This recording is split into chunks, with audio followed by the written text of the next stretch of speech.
हर हर महादेव, जय महाकाल। कैसे हैं सब लोग। आज का जो ये वीडियो है ना, आप सभी लोगों के लिए बहुत ही ज्यादा खास और विशेष होने वाला है। आप सभी को पता है कल है मार्गशीर्ष मास के कृष्ण पक्ष का शनिवार, और कृष्ण पक्ष के शनिवार का कितना बड़ा महत्व होता है ये तो आप सभी लोग जानते ही है। अगर आपका कोई कार्य है जो काफी समय से अटका हुआ है, या फिर आप कोई नया कार्य करना चाहते हैं, इसकी सिद्धि चाहते हैं कि वो कार्य आपका पूरा हो जाए, चाहे वो आपका कोर्ट कचहरी से संबंधित हो, नौकरी से संबंधित हो, व्यापार से संबंधित हो, आपकी कोई हृदय की बात है, कोई मनोकामना है, काफी समय से पूरी नहीं हो रही है, उपाय करके आप थक चुके हो ना, तो मात्र छोटा सा उपाय है। 11 बूंद सरसों का तेल लेना है और आपकी जो भी समस्या होगी ना वो खत्म होगी। साथ ही साथ अगर आपके परिवार में किसी व्यक्ति को बहुत ज्यादा बीमारी रहती है, किसी भी तरीके की, या फिर आप चाहते हैं कि आपके परिवार में, आपके शरीर में किसी तरीके की कोई बीमारी प्रवेश ना करे, तो इस वाले उपाय को कल के दिन करना मत भूलिएगा। पूज्य गुरुजी की कथा से सुनकर के और समझकर के पूरे उपाय को बड़े ही विस्तार से बताओगा, परंतु इससे पहले आप सबसे छोटी सी प्रार्थना कि जो लोग पहली बार आए हैं चैनल को सब्सक्राइब जरूर कीजिएगा, और महादेव जी का कोई सा भी प्यारा नाम कमेंट बॉक्स में लिखना मत भूलिएगा।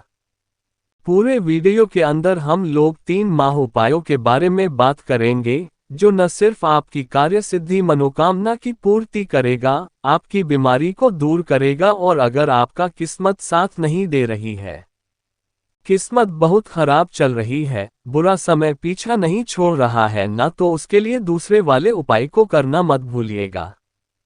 सबसे पहले बात कर लेते हैं पहले वाले उपाय की, लेकिन पहला वाला उपाय किन लोगों को करना है, ध्यान से सुनना। अगर आपका कोई कार्य अटक रहा है, पूरा हो ही नहीं रहा है, किसी ना किसी की या फिर कहीं पर फाइल अटक गई है, नौकरी से संबंधित है, पदोन्नति से संबंधित है, आपसे संबंधित है, बिजनेस से संबंधित है, ना किसी भी तरीके का कोई कार्य हो आपके, अगर उस कार्य को पूर्ण करवाना है, या फिर आप किसी नए कार्य की शुरुआत कर रहे हो और उसकी पूर्ति करवानी है ना, तो इस दिन इस उपाय को करके देख लेना।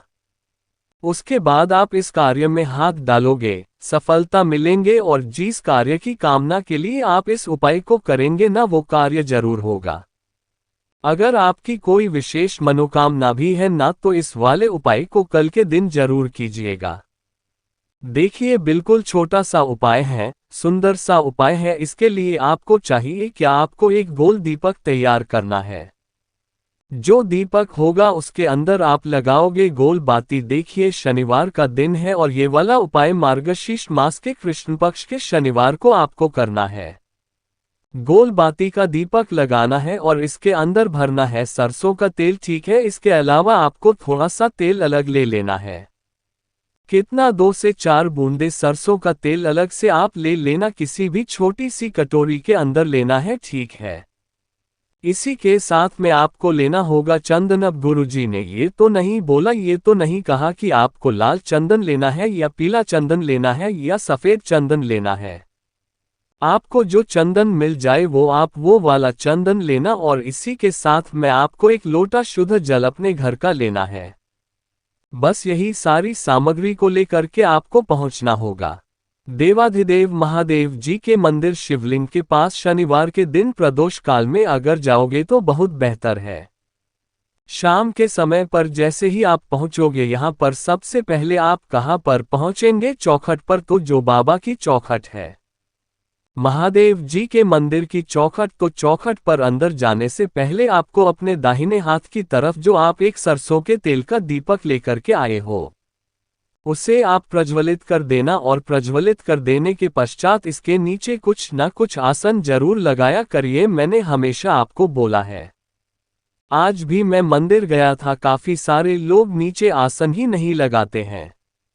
दीपक को कभी भी जमीन पर नहीं रखा जाता, उसके नीचे कुछ भी आसान लगा, 2 फूल पत्तियां ही रख दो, या फिर कुछ गेहूं के दाने, चावल के दाने रख दो, कोई दिक्कत नहीं है, ठीक है। अपनी कामना कह करके और फिर उसके पश्चात आपको मंदिर के अंदर जाना है।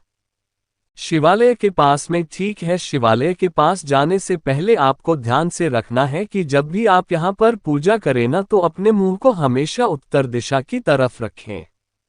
और जो भी आपको पूजा पाठ करनी है, जैसे आप जाते हो पूजा पाठ करते हो, तो आपके जैसे पूजा अर्चना करते हो वैसे आप कर लेना। उपाय बाद में करना, उपाय के बाद में पूजा नहीं करनी है, ठीक है। उपाय से पहले पूजा आप कर लेना करनी है। उसके पश्चात सबसे पहले आपको एक लोटा शुद्ध जल समर्पित करना है। ओम नमः शिवाय, शिवाय नमः का स्मरण करते हुए शिवलिंग का आपको शुद्धिकरण कर देना है।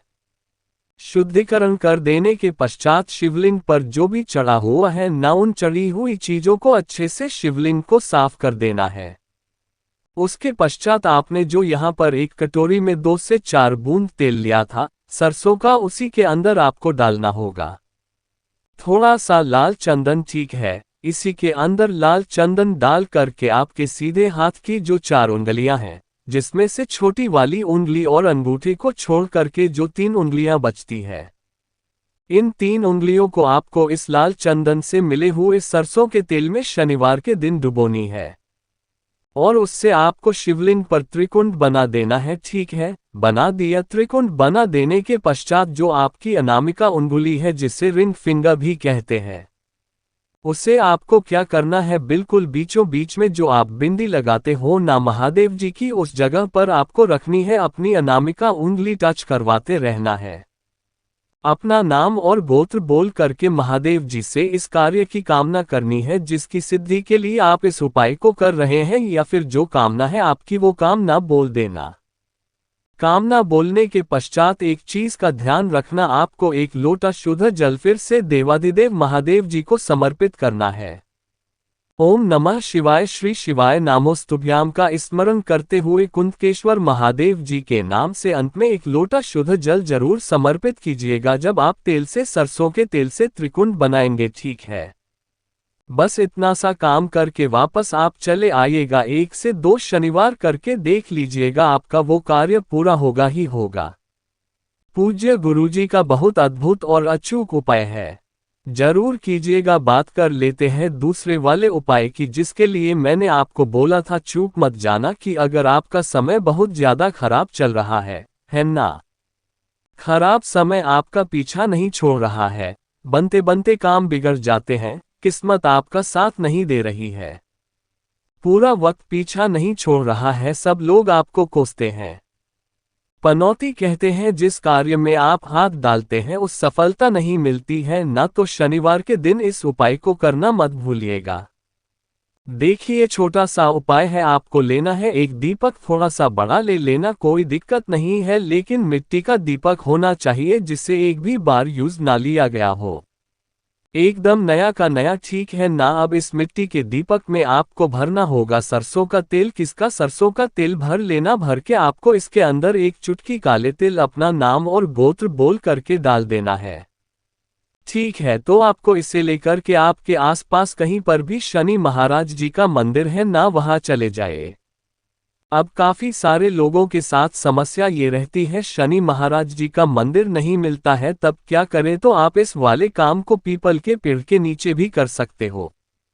ओम शनि शनिश्चराय नमः मंत्र का स्मरण कर देते हैं, ठीक है ना। करना कैसे है, जैसे ही आप यहाँ पर पहुंचेंगे आपको उस कटोरी को यानी कि उस दीपक को अपने हाथ में लेना है, जिसके अंदर आपने काले तिल डाले हुए हैं। अपना नाम और गोत्र बोलते हुए शनि महाराज जी से कामना करनी है कि मेरा बुरा वक्त पीछा नहीं छोड़ रहा है, जिस कार्य में हाथ डालता हूँ सफलता नहीं मिल रही है, प्लीज भगवान मेरी रक्षा कीजिए, मेरे साथ दीजिए, मुझे तरक्की के मार्ग तक लेकर के जाए। ऐसी कामना करके आपको उनके चरणों में उस पूरे के पूरे तेल को यहाँ पर समर्पित करना है। समर्पित कर देने के पश्चात थोड़ा सा तेल अपनी उंगली से लेकर के उसी दीपक में आपको रख लेना, ठीक है।